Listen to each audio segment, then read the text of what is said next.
Ojo lali lur, like, komen, lan subscribe. مع جلوسك أجلس إذنك. السلام عليكم ورحمة الله وبركاته. الحمد لله الذي أخلد العالم بنور نبيه صلى الله عليه وسلم وببقاء ذريته صلى الله عليه وسلم. أشهد أن لا إله إلا الله وأشهد أن محمدا عبده ورسوله. اللهم فصل وسلم وبارك عليه. أما بعد. Puji syukur kepada Allah Subhanahu wa taala. Alhamdulillah. Saya jarang-jarang ikut sholawat musiknya kenceng. Ajib, Bib. Luar biasa. Love you, Bib. Habib baru datang langsung love you sama emak-emak kan. Bapak-bapak cemburu. Dan syukur ini tidak sah kecuali berselawat kepada yang mengajarkan syukur, baginda Nabi Muhammad SAW. Salah satu nama beliau adalah Abdus Syakur, hamba yang maha bersyukur. Namun kita tidak semua bertemu Nabi, tidak juga semua dapat mimpi bertemu Nabi. Jangankan Bapak Ibu, kadang kiai pun belum ketemu Nabi dalam mimpi. Mau mimpi ketemu Nabi Bapak Ibu? Beneran? Serius? TikToknya sama Nabi, jangan TikToknya sama yang gak jelas ya. Karena sering yang ketemu dalam mimpi yang sering ditonton sebelum tidur.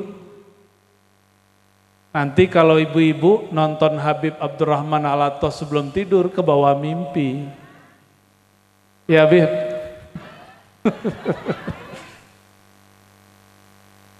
Calon mantu keberapa? Ada kiai iseng. Baik. Waduh, rame toh ya. Karena kita tidak bertemu Rasulullah Sallallahu Alaihi Wasallam. Alhamdulillah kita bertemu orang yang ilmunya bersambung kepada Rasulullah Sallallahu Alaihi Wasallam. Maka takzim saya kepada semua para kiai, semua para masyaikh, ketua MUI, imam-imam masjid, guru-guru ngaji, muallim-muallim di pesantren, dan semua yang menghidupkan sunnah Nabi SAW. Ya. Mohon izin, mohon ridhonya saya duduk dan menjelaskan tentang Nabi Muhammad SAW. Nabi mengatakan tuba liman ro'ani. Udah menjadi syair. Itu hadis Nabi. Al-Jami'us betul ditulis oleh Imam Suyuti dan hadisnya sahih. Sungguh beruntung siapa yang memandang kepadaku. Tapi yang tidak memandang Nabi, Nabi ulang itu 3 kali, di hadisnya ada yang 7 kali. Maka beruntung yang memandang orang yang pernah memandang aku. Yang memandang Rasul namanya sahabat. Di akhir zaman, yang ruhaninya memandang ruhaniah Rasulullah disebut ikhwan. Rasulullah mengabarkan nanti di akhir zaman akan muncul ikhwani. Itu ruhnya memandang ruhaniah Rasulullah Sallallahu Alaihi Wasallam. Abu Jahal ketemu Rasul atau ketemu Muhammad bin Abdullah? Abu Lahab melihat Muhammad bin Abdullah enggak? Lihat. Tapi dia tidak lihat Muhammad Nabiullah. Dia tidak lihat Muhammad Rasulullah Sallallahu Alaihi Wasallam. Maka kalau mandang kiai, mandang ustadz, jangan lihat mukanya, muka orang Jawa. Bukan itu yang dilihat, lihat ruhnya. Ruhaniyahnya bersambung kepada Rasulullah sallallahu alaihi wasallam. Maka Nabi ketika mengatakan beruntung yang memandang aku, atau yang memandang orang memandangku, atau yang memandang orang yang memandang setelah itu terus sampai akhir zaman. Maka selama masih ada orang yang berguru tentang Nabi Muhammad, dan yang paling pasti zuriat Nabi Muhammad sallallahu alaihi wasallam. Zuriat artinya apa zuriat? Keturunan. Kalau keturunan berarti bapaknya keturunan Rasulullah sallallahu alaihi wasallam. Minimal dia lihat emaknya, lihat bapaknya, lihat kakeknya. Maka kata tuba, tuba itu salah satu pohon keberkahan di surga. Naungannya akan menaungi orang itu di dunia dan akhirat. Maka saya mengatakan dari hati paling dalam, inni uhibbu zuriatan Nabi sallallahu alaihi wasallam wa warasatahu. Saya mencintai zuriatnya dan pewaris-pewaris ilmunya. Zuriatnya para sayyid, para habaib, sedangkan pewarisnya para kiai. Dan tuba, beruntung, sungguh beruntung, alfa marrah, 1000 kali. Jika dia sayyid, dia juga alim. Dia jika alim, dia juga syarif sayyid. Dan hampir semua pendiri pesantren, pengajar pesantren, itu zuriat ulama-ulama sayyid di masa dulu. Cuma sayangnya para kiai dulu tidak seperti orang Arab menyimpan nasab. Saya tadi tidak sempat ziarah kepada Mbah Jabar atau As-Sayyid atau As-Syarif Abdul Jabbar. Beliau juga zuriat Nabi Muhammad sallallahu alaihi wasallam. Dan pendiri-pendiri pesantren di tanah Jawa ini kebanyakan zuriat beliau. Maka mencintai para kiai ini juga cinta kepada zuriat Nabi sallallahu alaihi wasallam, ya. Tapi famnya sudah nggak ada. Kalau Habib Abdurrahman masih ada, Al-Attas. Benar Bib ya? Ya, mohon maaf kalau salah Habib. Sahih ya? Alhamdulillah. Barakallahu fikum. Mau cerita nggak Bapak Ibu? Mau cerita apa teori? Hah? Teori. Nah, kalau bapak-bapak maunya ngaji serius. Kalau ibu nggak maunya cerita. Nah, kita gabung aja ya.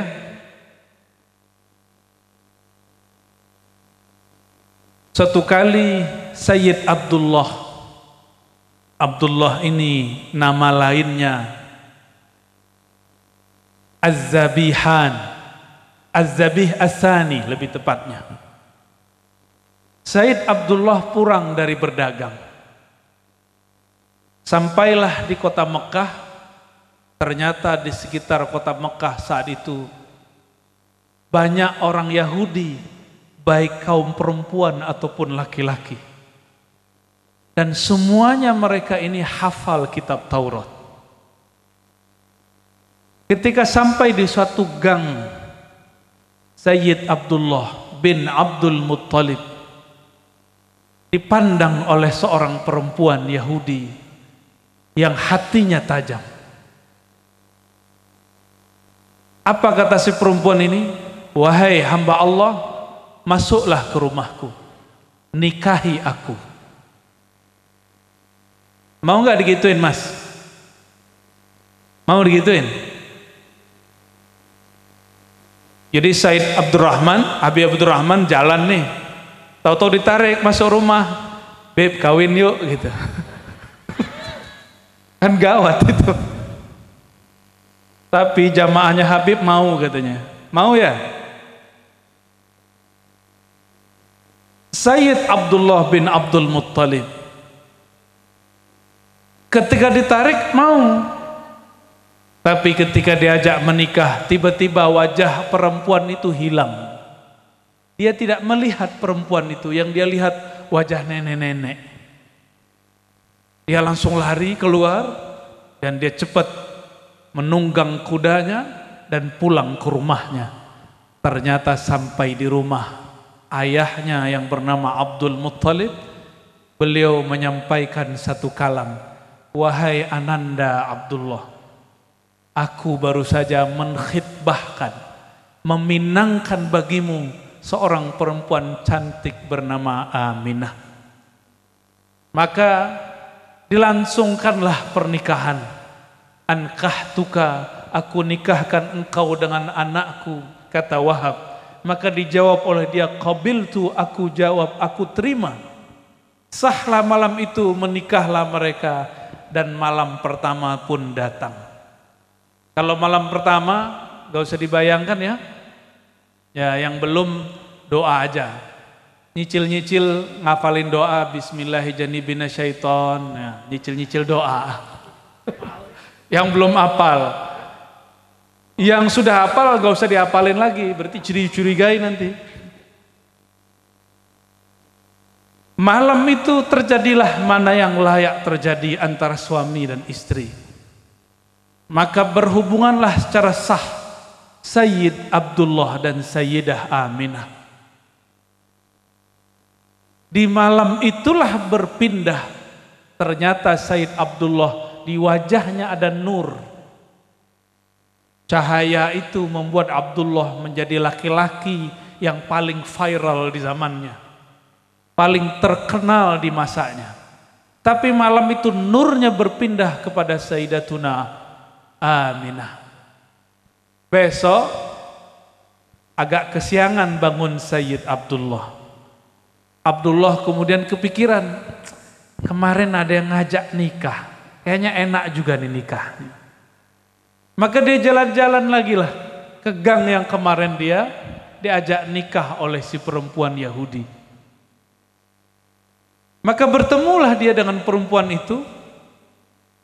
Sekarang Said Abdullah yang ngajak nikah. Apa kata si perempuan? "Ya Abdullah, qad zahaba anka an-nur." Wahai Abdullah, di wajahmu sudah tidak ada cahaya yang kemarin aku lihat.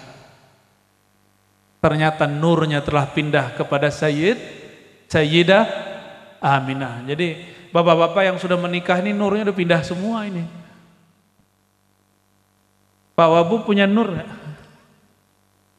Udah pindah ya? Bapak Ibu yang dimuliakan Allah, malam itu juga hamillah Sayyidah Aminah. Itu tuh dibaca Makkiyah itu.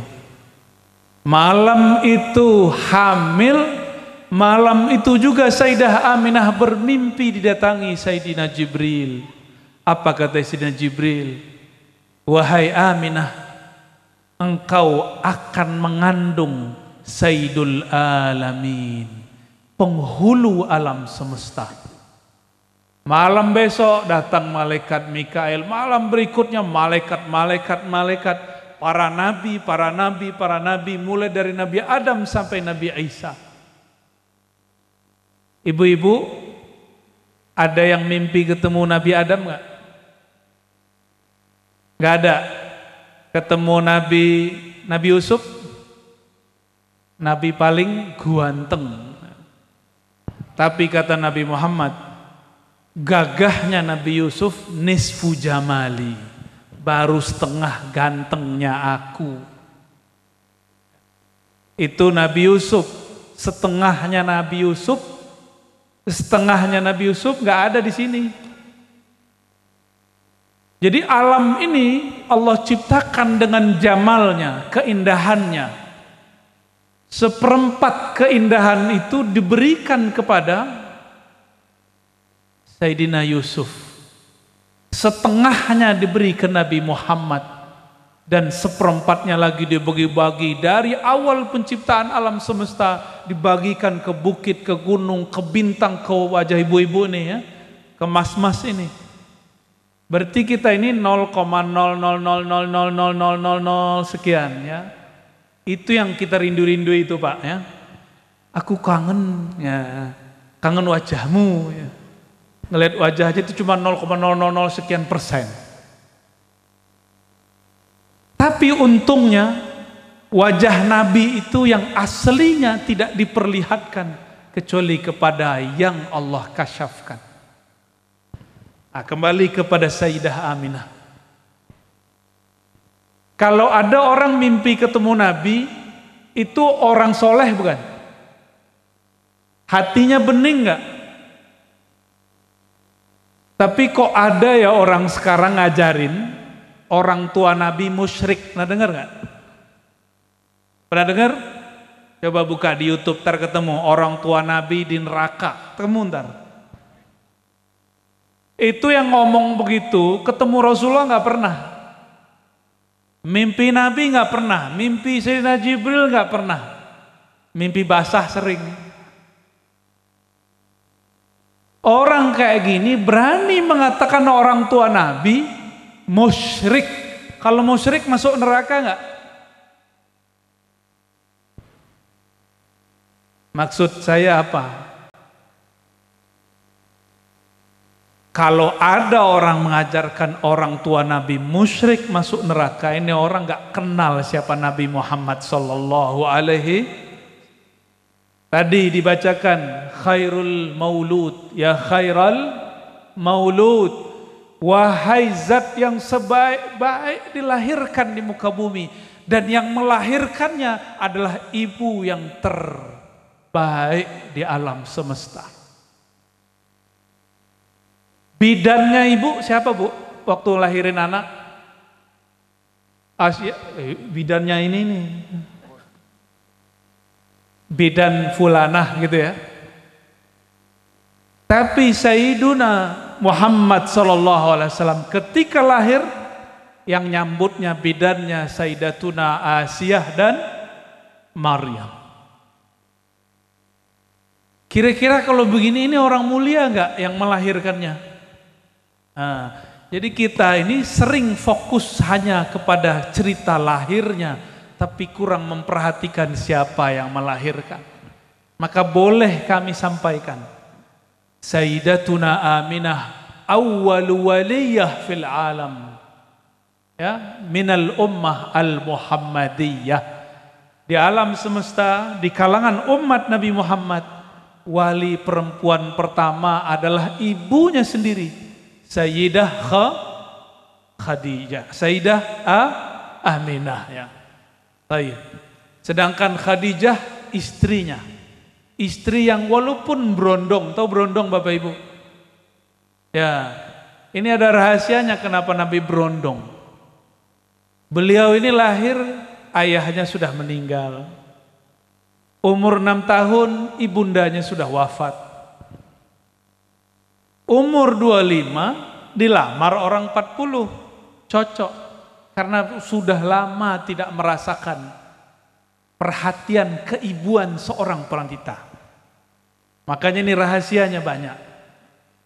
Dan semua anak Rasulullah SAW kecuali Sayyiduna Ibrahim itu adalah anak dari Sayyidah Khadijah. Kalau Ibrahim baru Maria Al-Qibtiyah. Jadi Habib Abdurrahman ini kalau nasab menjadi cek ke atas itu masih ketemu sama Sayyidah Khadijah Al-Qub. Tapi kalau nasab kita gimana Kiai? Temu nggak di atas? Wallahu a'lam bishawab. Wallahu a'lam bishawab. Inilah karomahnya para zuriat Nabi, mukjizatnya Rasulullah, dua yang paling kekal di alam semesta. Satu Quran, satu zuriatnya. Maka tidak ada masa kecuali di situ ada orang yang megang Quran, itu ulama, satu megang nasab Rasulullah sallallahu alaihi. Kalau masih ada dua ini kiamat Allah tunda. Jadi insya Allah kiamat dekat atau masih jauh? Enggak juga ya. BBM jadi naik. Sayyidah Aminah malangnya seorang istri, baru 3-4 bulan, bahkan di riwayat lain 2 bulan hamil. Suaminya berangkat pergi berdagang, ternyata sakit di tengah jalan. Tidaklah pulang kecuali namanya dan kabar berita, inna lillahi wa inna ilaihi raji'un. Kira-kira sedih gak ibu? Suami pergi berangkat kerja, pulang cuma nama. Sedih gak ini yang nonton bola? Anaknya berangkat nonton bola, pulang cuma nama. Sedih gak? Sedih. Gimana mas? Anak kita, adik kita pergi nonton bola, pulang cuma nama. Sedih gak? Kalau gak ngerasain gak sedih. Tapi kalau pernah ditinggal mati oleh orang terdekat, kalian rasakan sedihnya. Sedihnya tidak tanggung. Gak tanggung-tanggung kehilangan. Sayyidah Aminah, sedihnya bukan main. Suaminya berangkat sehat, tidak ada masalah, pulang cuma nama. Jasadnya pun tidak pulang, dikubur di tengah jalan. Tapi Sayyidah Aminah, perempuan yang setiap malam bermimpi bertemu para malaikat, para nabi. Inilah yang disebut mubasyarat, kabar gembira. Para kiai pun tidak mimpi ketemu Sayyidina Jibril. Aminah mimpi ketemu Jibril. Mimpi ketemu Nabi Adam sampai nabi-nabi yang paling besar, ulul azmi. Inilah yang menghibur Sayyidah Aminah. Maka pendek cerita, lahirlah Sayyidina Muhammad sallallahu alaihi wasallam. Apa yang terjadi? Dalam hadis Imam Ahmad, Imam Darimi, dan Imam Al-Hakim, Imam Tabrani, imam-imam yang lain disebutkan, Nabi Muhammad SAW mengatakan, laqad ra'at ummi nuran. Ketika aku lahir, ibuku tidak melihat darah. Yang dilihatnya apa? Nuran, cahaya. Maka Nabi Muhammad SAW, salah satu namanya adalah An-Nur. Inilah yang disebut di dalam surat An-Nur ayat 35. Allahu nurus samawati wal ard. Allah lah cahaya, sumber cahaya langit dan bumi. Masalu nurihi, nur yang kedua kata Imam Qadiyat, dinukil daripada imam-imam tabi'in dan sahabat. Nur yang kedua, Nur Muhammad sallallahu alaihi. Tapi hari ini muncul ustadz-ustadz gadungan. Apa kata dia? Nur Muhammad gak ada. Gak ada kajian Nur Muhammad, bid'ah.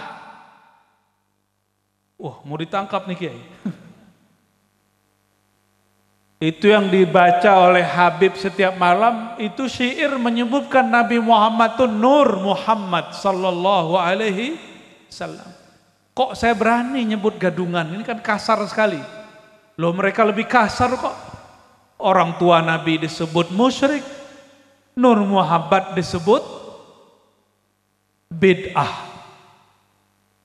Di negara seberang, jiran, ada seorang ustadz bilang apa? Nur Muhammad itu ajaran Majusi.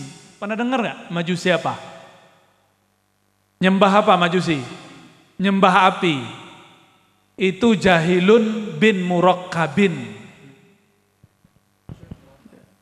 Udah jahil murakkab. Apa Bib? Kencengin Bib, namanya Bib. Pakai mic Bib. Orang lah udah jahil plus murakkab berarti double. Double. Ngeri kali Bib. Ada loh orang begitu dan dapat panggung. Tapi itulah akhir zaman. Itulah akhir zaman. Maka nanti jangan heran ciri-ciri orang yang telah menyimpang dari ahlus sunnah wal jamaah suka ngaji begitu. Membicarakan orang tua Nabi masuk neraka, musyrik. Yang kedua, menolak kajian cerita riwayat tentang Nur Muhammad sallallahu alaihi wasallam. Nih cek nanti ya, di sekitar kita nanti ada nggak begitu? Itu harus harus diluruskan benar-benar. Padahal Nur Muhammad ada di Quran. Apa kata Nabi tadi? Laqad ra'at ummi nura. Ibundaku Aminah tidak melihat apa-apa kecuali nur, cahaya. Di saat Sayyidatuna Aminah melihat cahaya, cahaya itu membuat mata Aminah, beliau di Mekah tapi matanya melihat sampai kepada negeri Syam, negeri Rum, negeri Persia. Itu Persia punya majusi, apinya padam. Seumur-umur itu api nggak pernah padam. Aminah lihat padam. Rum punya singgasana yang tinggi, itu pagar-pagarnya roboh. Sayyidah Aminah nggak punya YouTube, nggak punya Facebook, nggak punya TikTok, nggak punya TV, tapi bisa lihat. Itu pakai apa ngelihatnya? Pakai Nur Muhammad sallallahu alaihi wasallam. Maka kalau dalam syair-syair disebut nur, itulah rahasianya. Jamaah yang dimuliakan Allah Subhanahu wa taala. Kemudian baginda Nabi Muhammad sallallahu alaihi wasallam disusui oleh keluarga pamannya Hamzah. Setelah itu ada pasar khusus seperti di lapangan singgahan ini. Itu ngumpul ibu-ibu yang ingin menyusui orang-orang Mekah. Ibu-ibu ini berasal dari satu negeri dan satu suku kabilah namanya Sa'diyah, Bani Sa'ad.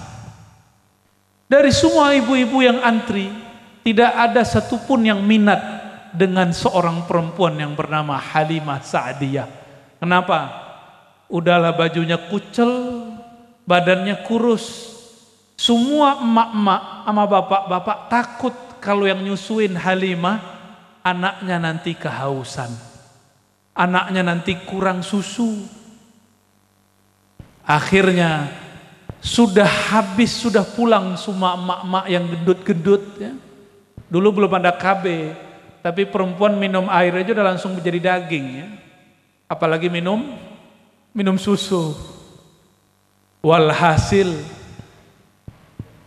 Nabi Muhammad ini juga diputer ke emak ini nggak mau, emak ini nggak mau, padahal seger-seger. Tahu Pak Bupati, Wakil Bupati, yang seger-seger gimana? Tahu ya? Badannya seger. Tapi Sayyiduna Muhammad kecil tidak pernah minat. Kenapa? Hampir semua ibu-ibu seger itu ketika menawarkan air susunya, menawarkan bagian kiri. Kecuali wanita kurus bernama Halimah Sa'diyah. Yang pertama dia kasih bagian kanan. Maka bayi yang bernama Muhammad bin Abdullah langsung mau. Maka ibu-ibu ini pelajaran. Walaupun nanti bayi kita, bayi ibu-ibu bukan bayi saya maksudnya ya. Bayinya ibu-ibu itu mau nyusu kiri, tapi mulailah dari yang kanan. Ini namanya tafaulan, tabarukan dengan asar Nabi Muhammad sallallahu alaihi wasallam. Ada yang protes ke saya, loh kan itu Nabi Muhammad belum jadi rasul, belum boleh diikuti. Lah itu suka-suka dia. Bagi kita Nabi Muhammad diikuti mulai dari lahir sampai beliau wafat. Ya. Lalu dibawalah oleh Halimah Sa'diyah. Itu Halimah Sa'diyah punya onta, ontanya pun kurus. Sedangkan mak-mak tadi yang udah pulang badannya gendut, ontanya juga gendut. Onta kurus sama onta gendut, kalau jalan duluan mana? Di atas onta yang gendut itu ibu-ibunya seger, binti gendut. Kira-kira ontanya kena beban nggak? Maka secara rasio logika Halimah Sa'diyah duluan nyampe ke kampungnya masuk akal. Ya. Tapi bukan itu. Bukan itu. Ini kita loncat sedikit ke bab Isra Mi'raj. Ketika Nabi Muhammad sallallahu alaihi wasallam didatangi Sayyidina Jibril dan Mikail bersama buruk. Buruk ini waktu dinaikin Nabi Muhammad SAW, buruknya kayak gelisah. Gelisah, ini siapa nih? Binatangnya, binatang surga ini nggak nyaman dengan orang baru. Akhirnya ditegur oleh Sayyidina Jibril. Hei buruk, tidak ada makhluk di alam semesta ini yang menunggangimu lebih mulia daripada yang engkau ada sekarang di bawahnya. Yang sekarang menunggangimu yaitu Muhammad Rasulullah sallallahu alaihi wasallam. Maka kalau kita kembali ke yang tadi, itu onta ngerti siapa yang sedang digendong oleh Sayyidah Halimah Sa'diyah. Itu adalah Muhammad Rasulullah sallallahu alaihi wasallam. Ya, Muhammad kecil, Sayyiduna Muhammad. Lalu disebutkan dalam semua kitab maulid, dalam semua riwayat Nabi Muhammad SAW, ketika beliau sampai di Bani Sa'diyah, Halimah Sa'diyah punya ternak, ternaknya nggak pernah bagus. Semenjak Nabi Muhammad nginjak-nginjak kakinya di situ, ternaknya jadi bagus.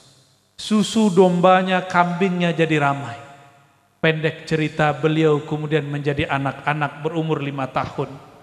Ternyata Halimah punya anak seumuran Nabi Muhammad sallallahu alaihi wasallam. Main-main di suatu padang rumput. Jangan bayangkan padang rumputnya seperti di Mulia Agung, benar namanya kampungnya. Mulia Agung. Di sini rumput, masya Allah, masih keren lah, masih banyak lah. Di sono jangan dibayangkan padang rumput seperti di sini. Padang rumputnya dikit-dikit. Kemarin Pak Wabub Haji, lihat nggak rumputnya dikit, dikit sekali. Di sela-sela batu, Nabi Muhammad main petak umpet lah kira-kira sama saudara susunya. Tiba-tiba muncul ada makhluk bersayap, 2 makhluk terbang dari langit, mendarat. Kira-kira kalau itu terjadi di kita, kabur nggak? Maka jangan minta-minta ada malaikat turun. Muncul nongol, kabur kita. Melihat seperti itu, Nabi Muhammad kecil tidak kabur. Malaikat yang bersayap itu malaikat Jibril dan Mikail. Kata malaikat Mikail, bahasa Arabnya nih, huwa. Apa arti huwa? Huwa artinya apa? Huwa, apa arti huwa? Diakah yang disebut-sebut di langit itu? Diakah yang digosipin di langit itu? Jadi Nabi Muhammad ternyata namanya sudah viral di langit, orangnya belum nongol. Itulah yang beliau sebutkan dalam hadis yang sahih, ana awwalul anbiya'i fil khalqi wa akhiruhum fil ba'thi. Aku nabi pertama di alam semesta, di kalangan makhluk, tapi terakhir diutus. Ini yang banyak kiai asawaja sebagian gak faham. Dikira Nabi Muhammad baru jadi nabi umur 40. Gak bisa membedakan antara bi'tsah dengan nubuwah. Kalau nubuwah sebelum alam ini dicipta, yang pertama dicipta nur Nabi Muhammad sallallahu alaihi wasallam, ini yang disebut nubuwah. Sedangkan bi'tsah umur 40 tahun, beda. Ya. Jadi nanti ada orang-orang bilang Nabi Muhammad belum jadi nabi 40, itu ajaran sesat. Itu ajaran sesat, ya, hati-hati. Karena nanti bakal muncul lagi yang ngomong Nabi Muhammad belum rahmatan lil alamin sampai umur 40. Ada yang ngomong begitu ntar. Ntar muncul lagi ada yang ngomong Nabi Muhammad belum bawa rahmat sampai bangun khilafah. Nah, ntar macam-macam tuh. Itu semua ajaran menyimpang dari ajaran Ahlus Sunnah wal Jamaah. Nabi Muhammad sebelum diutus Sebelum dilahirkan, beliau sudah jadi nabi dan sudah bawa rahmat. Nggak nunggu 40 tahun, nggak nunggu buat khilafah.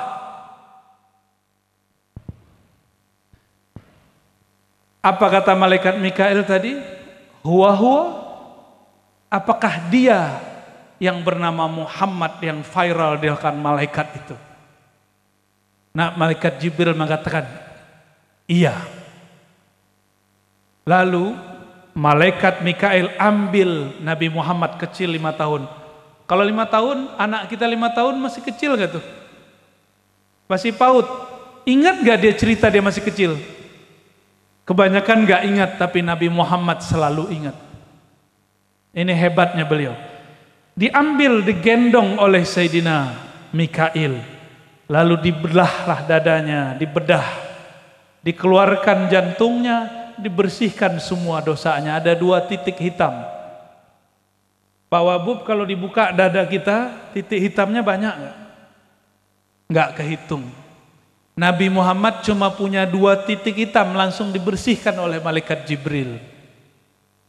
Wajar di hatinya nggak ada iri dengki.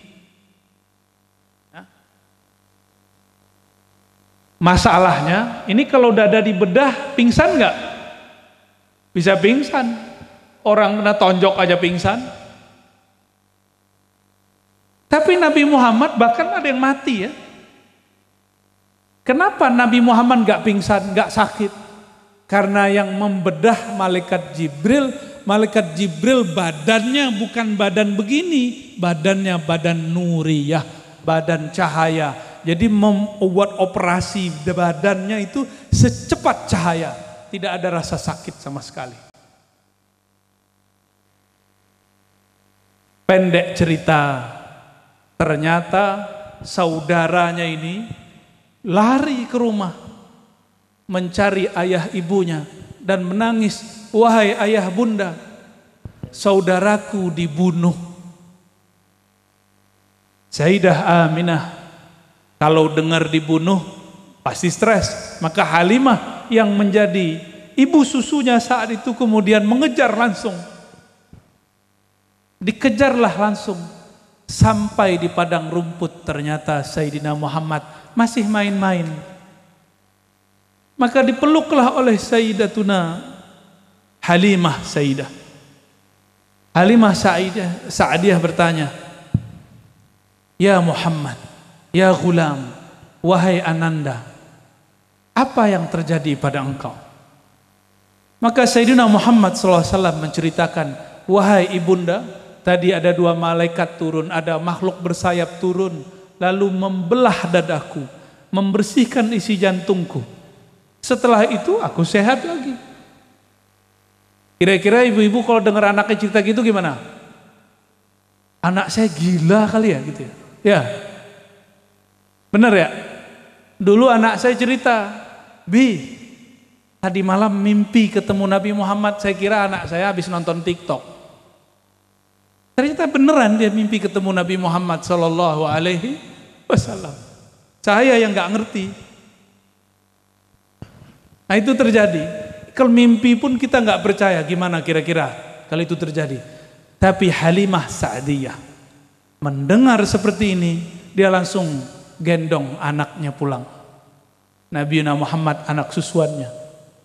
Apa katanya kepada suaminya? Wahai suamiku, esok kita kembalikan Ananda Muhammad kepada ibunda kandungnya.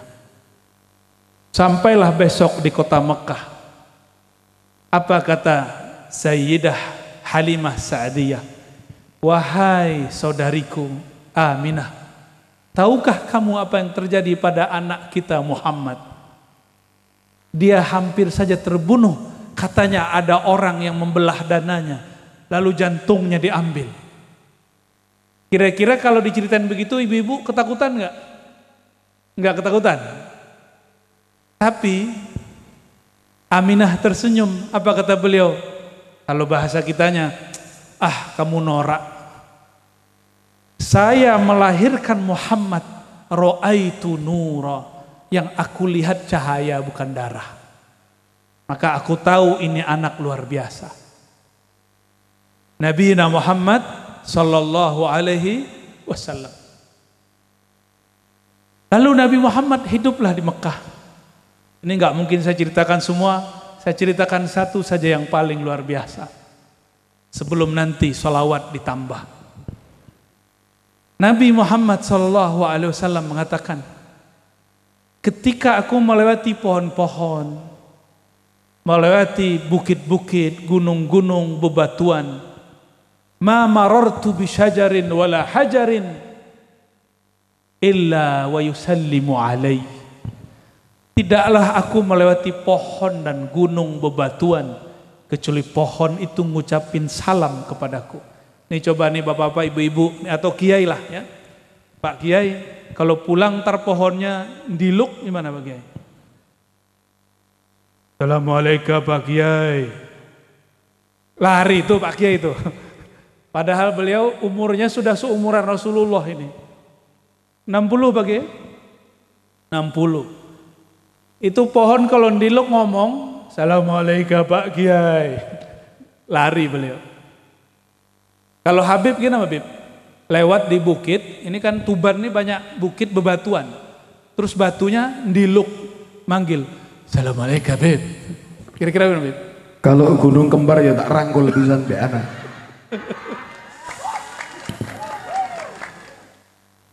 Ampun ketemu Habib Jawa ya. Ya, Habib Betawi lain, Habib Palembang lain. Kalau Habib Jawa, Masya Allah. Barakallah Habib.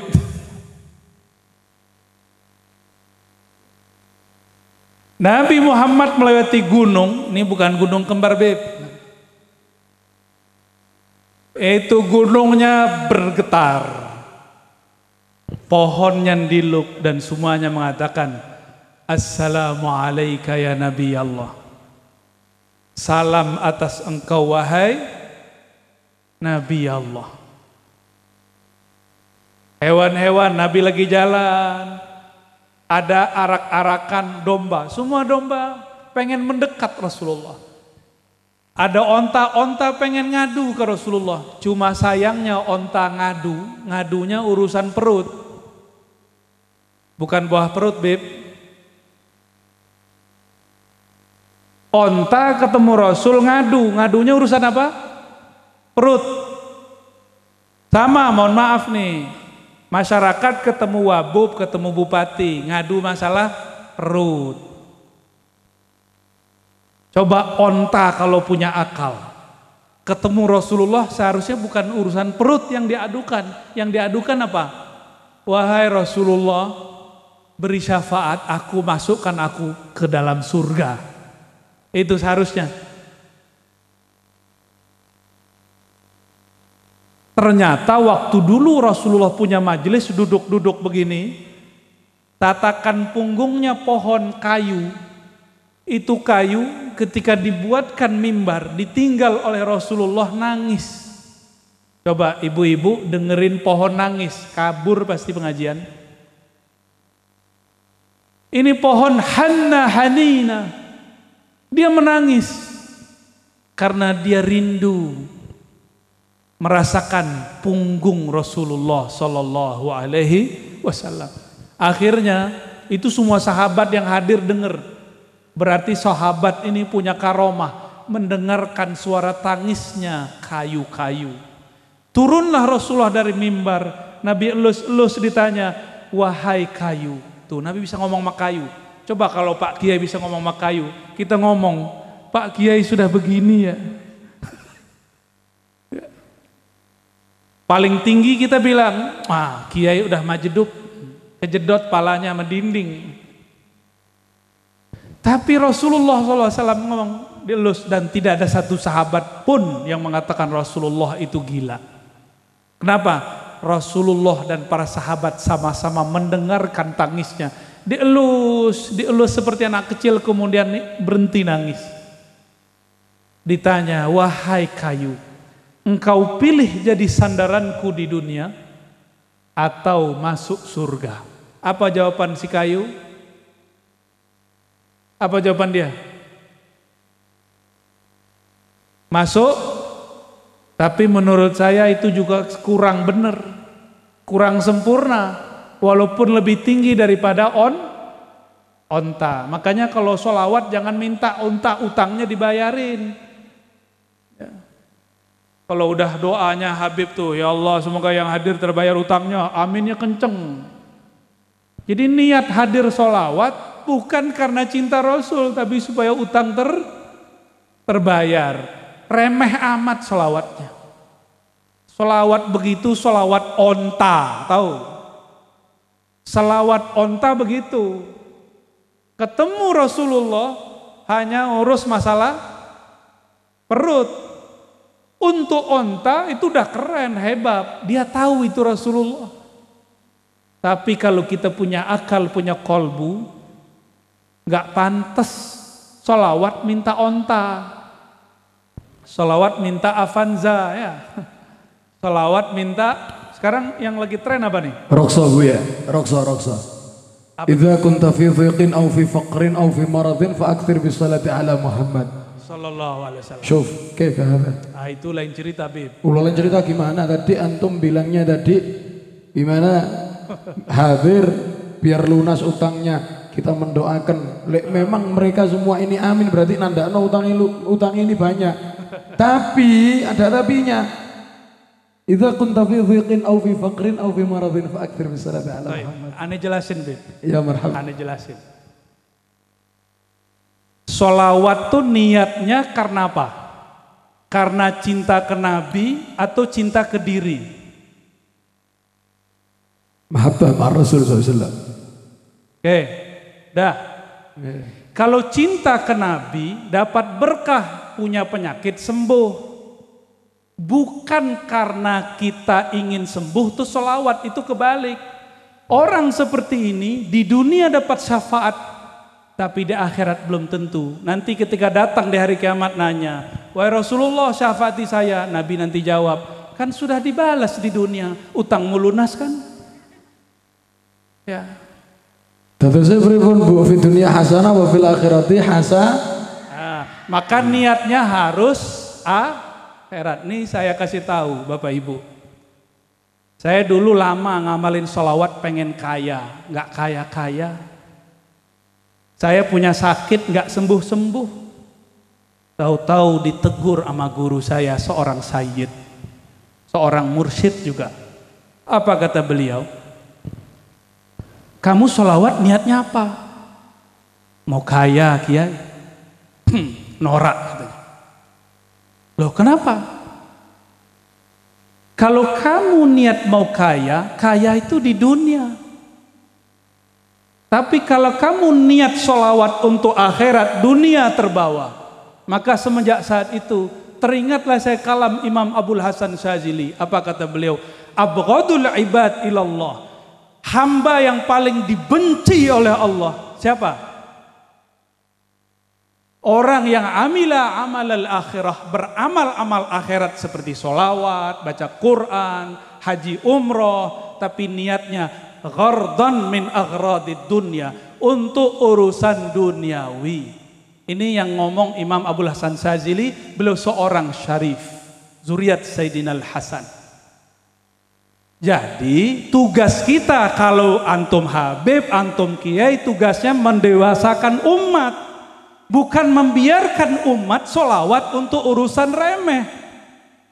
Kita naikkan spiritual mereka yang tadinya sholawat hanya untuk urusan li izalati faqrin atau maradin, li qada'i hajatin, sekarang kepada yang lebih tinggi. Apa yang lebih tinggi? Syafaat Nabi fid darain, syafaat Nabi di dunia plus akhirat. Jangan hanya urusan dunia. Tugas kami itu Bapak Ibu, ya. Maka saya minta ampun kepada Allah jika dulu pernah mengajarkan kalau kamu sakit sholawat itu belum selesai, masih koma, harus diteruskan. Coba lihat sholawat tibil kulub. Yang pertama kulub atau jasad. Allahumma sholli ala sayyidina Muhammad tibil kulub. Kulub dulu, baru nanti abdan, baru nanti absor. Karena kolbu urusannya akhirat. badan urusannya dunia. Akhirat dulu, ya. Nah, utang kita kepada Allah dan Rasul lebih besar. Nah, Bapak Ibu yang melakukan Allah, nah itu kalau mau naik pangkat. Tapi kalau mau kayak kemarin-kemarin nggak apa-apa. Sholawat biar bayar utang, itu ada ijazahnya, boleh. Ini disebut sholatul awam, sholat orang awam. Tapi kalau sholawat al-muhibbin al-arifin, sholawat orang yang kenal Allah, kenal Rasulullah, nggak begitu. Ya, sholawatnya karena Allah layak karena Rasulullah layak disolawatin. Nih saya tanya ke Pak Bupati, Wakil Bupati. Ini contoh nih Pak Wakil, ini belum Rasul nih. Saya puji-puji lagi di majelis. Saya punya pesantren. Nih saya puji-puji ini, Wakil Bupati adil, amanah, bla bla bla bla.